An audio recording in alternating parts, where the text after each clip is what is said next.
concept. This is Dr. Bill Loveless saying welcome to us, and we're glad you've tuned in. I'll be happy when is the title of our program. Do you play the happiness game? I'll be happy when. I'll be happy when I can ride my bicycle. I'll be happy when I go to school.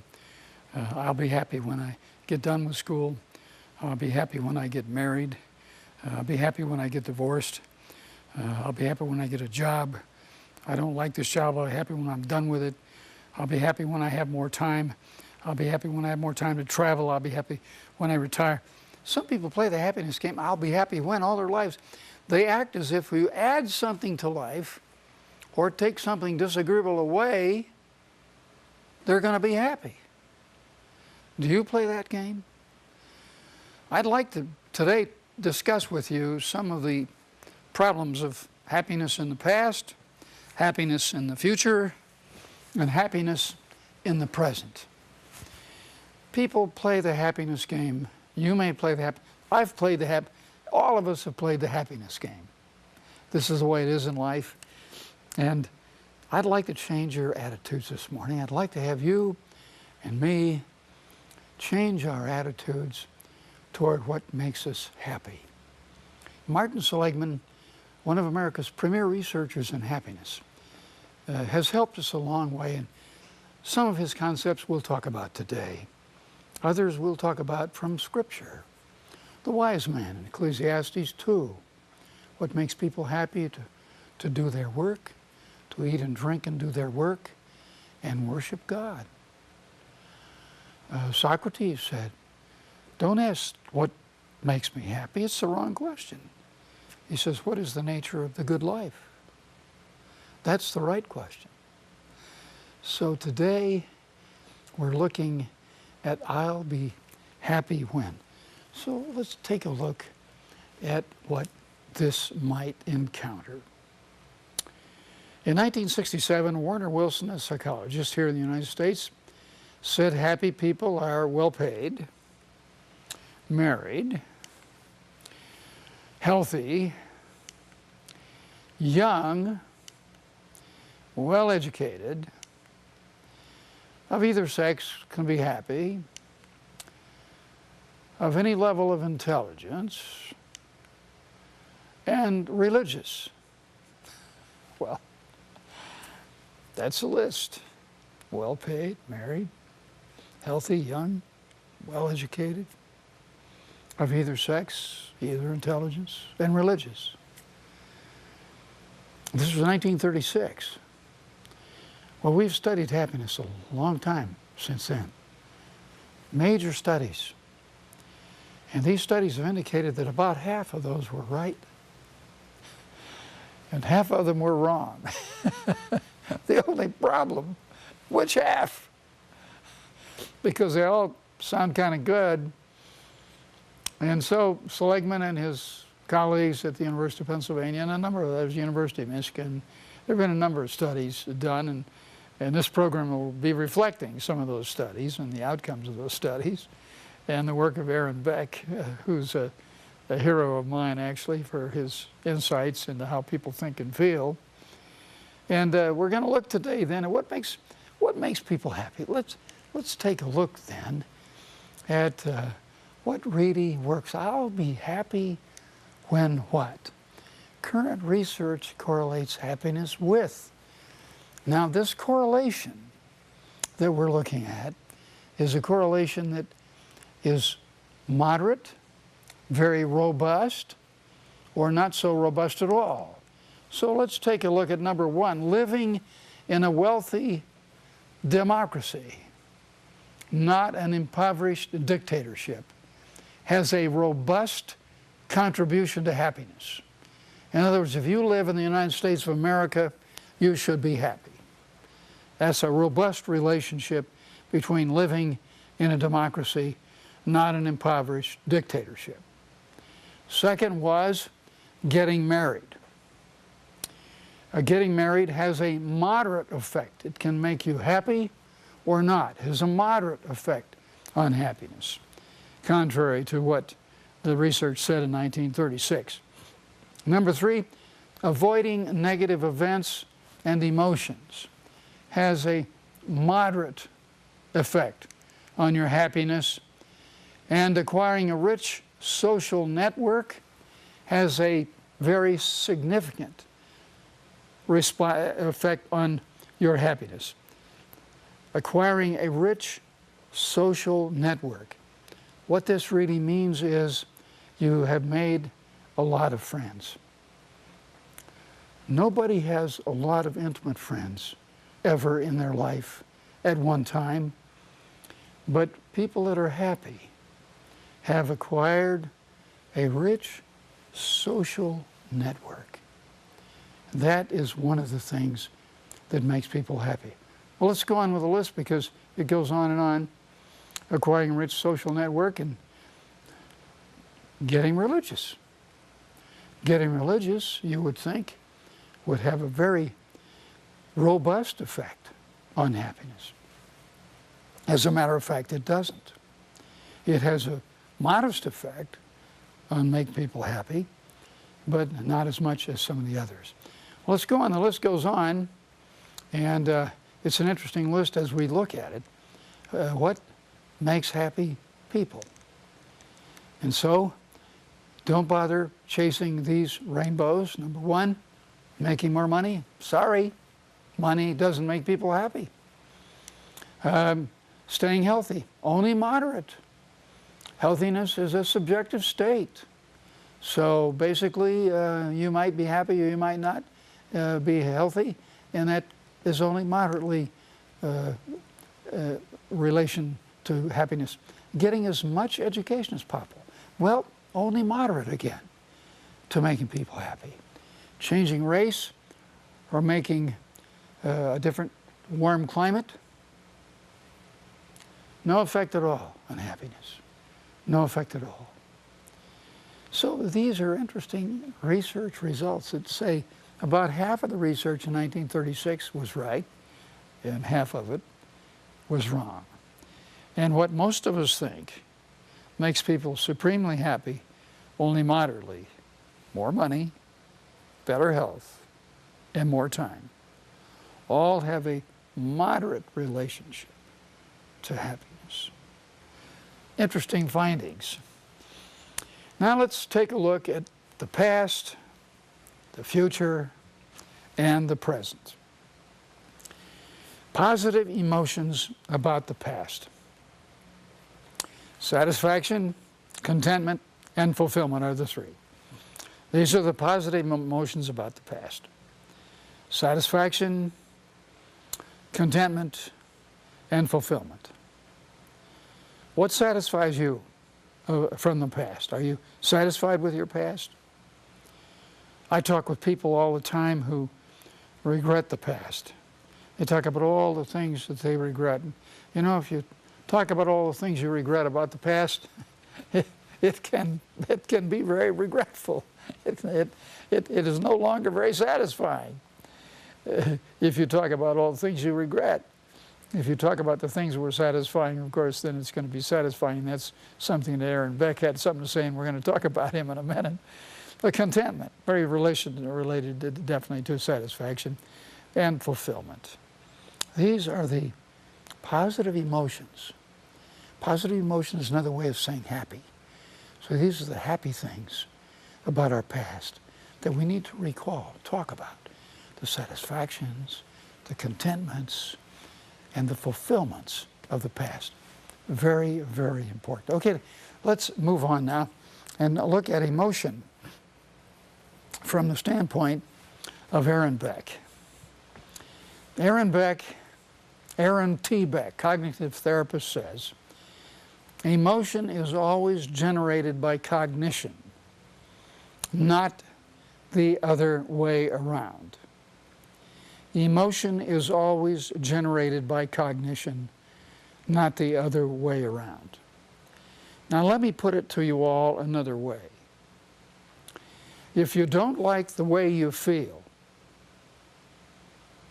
change what you're doing. That's what Beck says. Cognition, thinking, always comes first. If you don't like the way you're feeling, then Aaron Beck, and I totally agree with him, Aaron Beck says you need to change what you're doing. If you're feeling bad, you can't change your feelings if you don't change what you're doing, so change what you're doing. Feelings always follow behavior. Behavior seldom follows feelings. Not always, but usually, feelings follow behavior. That's Aaron. Now back to Beck again. Let's take a look at his second principle, which is very, very important. Early past events. Listen to me carefully.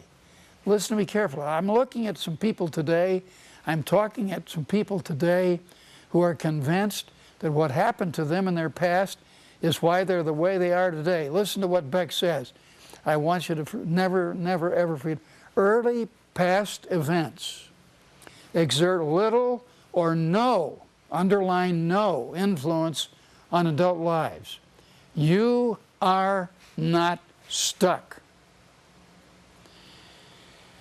There is so much research on this around. Children of alcoholics aren't destined to become alcoholics. Only 15% of them do. Most of them don't. You are not stuck in your past. There is something you can do. Do not accept, ever, from anyone, the idea that your early past, your childhood, exerts little or no influence on adult lives. The adult can change. You can change. And that's what this program concept is really all about. You are not stuck. That's the happy news. Okay, two undermining culprits of this idea. You know what a culprit is? A culprit is an enemy. Two undermining culprits. Number one, insufficient appreciation of good past events. Let me talk to you a little bit about that. Insufficient appreciation. You know, most of us have a lot of good things happening to us, and we need to recall those good things. The good things in life are what we need to think about. Secondly, the overemphasis of bad events in life. Don't overemphasize the bad stuff that happened to you. Emphasize the good stuff that happened to you. That's what we do in therapy. That's what I do with my clients in my counseling practice. I do that because I help people understand that we don't want to spend our time fixing what's broken. We want to spend our time growing what's working. It's far more productive. Aaron Beck said is right. If you want to feel differently, you have to think differently. You have to do something different to make that change, to be happy. Okay, let's talk about the dimensions of our past life. Again, practice gratitude, the mature emotion. Gratitude, the mature emotion, is exactly what it means. Children can say thank you for being given presents. And you could say, Johnny, go tell Aunt Sue that you've really appreciated the car she gave you for your birthday. That's not gratitude. Gratitude is a mature emotion. Gratitude is feeling good about what has happened in the past. Gratitude is understanding the sacrifices people made. Gratitude is understanding the money it took, the sacrifice, the dedication and commitment to help these children grow up. Gratitude is a mature emotion. Secondly, practice forgiveness, the cleansing process. Now listen to me carefully. You can't necessarily say that forgiving and forgetting are the same things, and they're not. You can forgive, and you must forgive, and I must forgive. All of us must forgive. It's the cleansing process that keeps us happy. We are not happy when we can't forgive. Now, forgetting and forgiving are not the same thing. Forgiving is a cleansing process. Forgiving is a process of reality creating. Two very necessary processes to be happy. These are happiness in the past. Well, let's move ahead now because we've got a lot to cover. Practice gratitude, the mature emotion. Practice forgiveness, the cleansing process. And now we go into happiness and positive emotions. When I say positive emotion, what I mean is happiness about the future.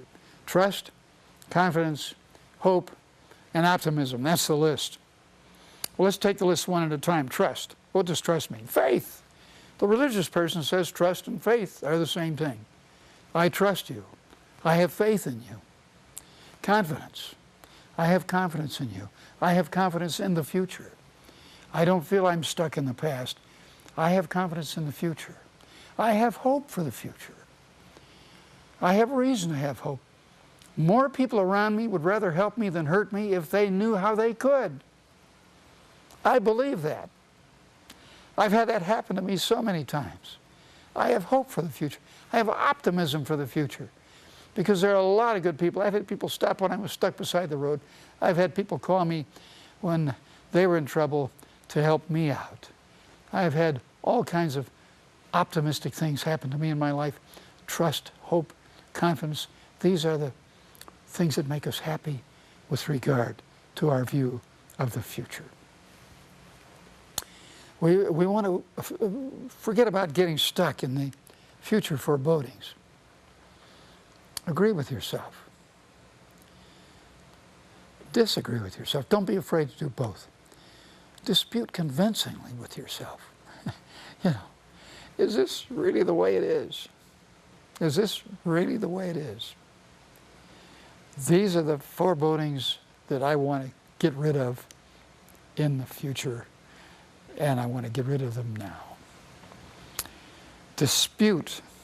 Show your fears are fictional. They are fictional. They are not real. Don't get stuck on these borrowing trouble. And now let's move on and take a look at what happens when we look at alternatives and implications to the forebodings, the positive things that might happen, and the useful things, and the positive emotions that can come to us in the present.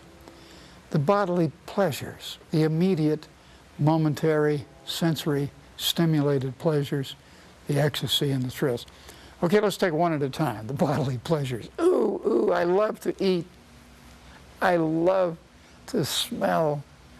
I love to taste. I love to hear. These are the bodily, sensate pleasures. I have a friend who has an herb garden. He says, I don't really eat the herbs much. I like to crush them in my fingers and smell them. Bodily pleasures. Ecstasy. What brings you ecstasy? Good music, good tastes, good reading. What brings you thrills? What brings you delight? These are the bodily pleasures that deal with the present now, the things that are so important for us in life. These are the pleasures that we oftentimes forget about. They just pass on. Let's take a look at some more that have to do with rapture. I love to hear good music. I get enraptured. I feel blissful. And I'm elated when I enjoy. And I relax when I have rapture, bliss, elation, and relaxation. These are all the higher pleasures. These are the higher pleasures, the pleasures of the mind. Bliss, elation, and relaxation. How much do you do this? A lot of people think that relaxation is having a back rub or a massage, and I'm not going to say that isn't relaxing. It is and it isn't for me. It depends on when and where and what's going on in my head. Because what's going on in our head has more to do with rapture and bliss and elation and relaxation than what's going on in our body. And so these higher pleasures that we get from reading and listening and savoring are the kind of pleasures that you and I need more of in our life. Savoring and sharing with others. All of these good things. Look at that list of the higher pleasures. Sharing with others, sharing with good friends, the kind of things that make for our happy life. Activities that bring gratification. What makes you happy? What are the activities that you engage in and that I engage in that make us happy? Okay, let's take a look at some of them. Reading. I love to read, as you know, and I know that many of you love to read. That brings you gratification. You love to go hiking. You love to play racquetball. I love to play racquetball. I did a lot better racquetball when I was younger, but I love good conversation. These are gratification. Playing a good game of anything, really, or watching a good game played. And the pursuits that make us think. My wife loves to play Scrabble. Makes her think. She loves to do crossword puzzles. I mean, every time the newspaper comes, she's going for that crossword puzzle. Wow, so much fun. Everything goes quiet while she's doing the crossword puzzle. When I find